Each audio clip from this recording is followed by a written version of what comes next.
Welcome back to Urban Outlook. We are talking to Khadija Babb, who is an assistant district attorney for the juvenile justice system of Davidson County and also serves as NAACP's criminal justice chair. And we have been talking about the disparity of Black women when it comes to being charged, arrested, convicted, and incarcerated in prisons throughout the country, but in particular here in Middle Tennessee. Khadija, before we took a break, you were kind of sort of talking about some of the things that you have been doing along with DA Funk, trying to make sure that we are aware of some of the disparities that exist within our local court systems. Talk a little bit more about some of the things that you're noticing, some of the situations that may exist even locally in our own area when it comes to the criminal justice system and Black women. So I think one of the major things that we need to do as it relates to Tennessee specifically is that we need to invest more in data and research. I feel like we cannot fix a problem if we do not have the accurate data and research. I just recently have been listening to some of the legislature's hearings about bail reform, because that's going to be coming up soon.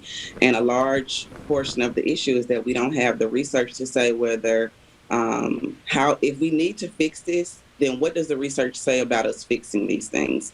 So a lot of the criminal justice reform that's taking place in Middle Tennessee, there are talks about it, but we don't have enough of the research to really figure out which direction that we need to go as it relates to adults. I think that Judge Calloway has done a great job of looking at the research and changing things in the juvenile justice system, but I think that we need to pour more resources into figuring out the data for the adult system so that we can fix what's broken and if it's not broken, then leave it how it is. But we definitely need to invest more in research around criminal justice. The current White House has a racial equity agenda, as I'm sure you're aware in your readings under President Biden and Vice President Harris.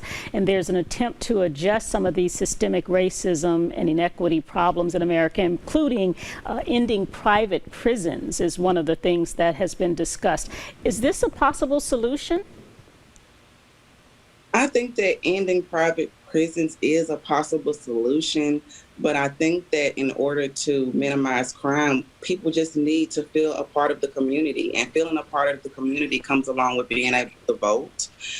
Being a part of the community is having adequate housing, is having proper education, is having proper employment, because no matter how, if you continue to get rid of private prisons, which I think is a part of the solution, you still need to replace that with something for people. So people still need the support in the community in order for us to keep the numbers down in the private prison system, whether it's privately run or ran by the government. The issue is that we need support systems in the community to prevent people from going back, recidivizing, continuously going back into the criminal justice system. In your mind, in your eyes, what does that support look like, and how do we get there? So one of the things I think for sure is that we need to have more support for drug addiction. Drug addiction can cause someone to be in and out of the criminal justice door constantly. Yeah.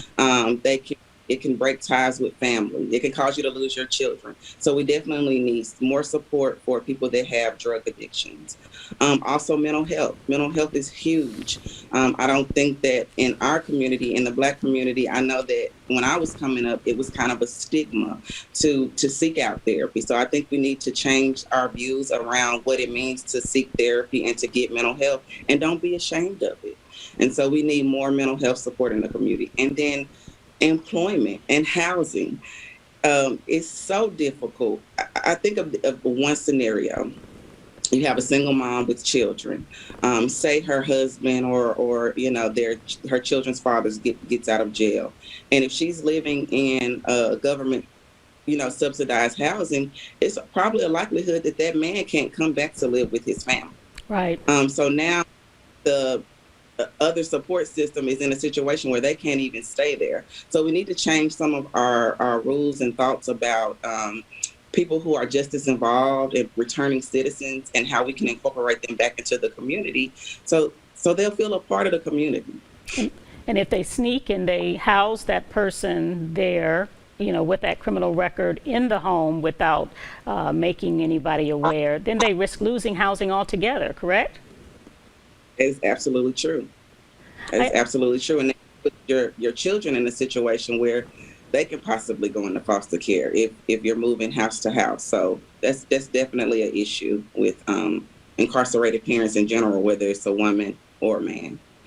Those are terrific solutions, and I think about them as a way of helping self, but then there are still the ills of society, right? In fact, in the criminal justice fact sheet that the NAACP released, one of the things that it talks about is for the criminal justice system being impacted by the bias of police mentality, some of those old sort of ways of policing that have led to some of the horrible scenes that we've seen played out throughout many cities around the country. So talk a little bit about some solutions that are geared to fixing the system, not necessarily fixing the person. So as far as fixing the system, if we're starting at the moment of arrest, I think that community policing is one of the largest ways that we can attempt to fix how people enter into the justice system, right? Because they're entering them usually on their first arrest. So I think it comes with community policing. I think people need to feel more comfortable with the police being around and being able to speak with the police. And the police should go into these communities, especially if you aren't in the larger cities. If you aren't from the community and you don't have a strong tie, then we need to figure out how we can get the police more involved in these communities so they know the people there. So the people who live in these communities feel comfortable, not only when they come into the community, but feel comfortable reaching out to the police and speaking with them about things that may be concerning them in the community.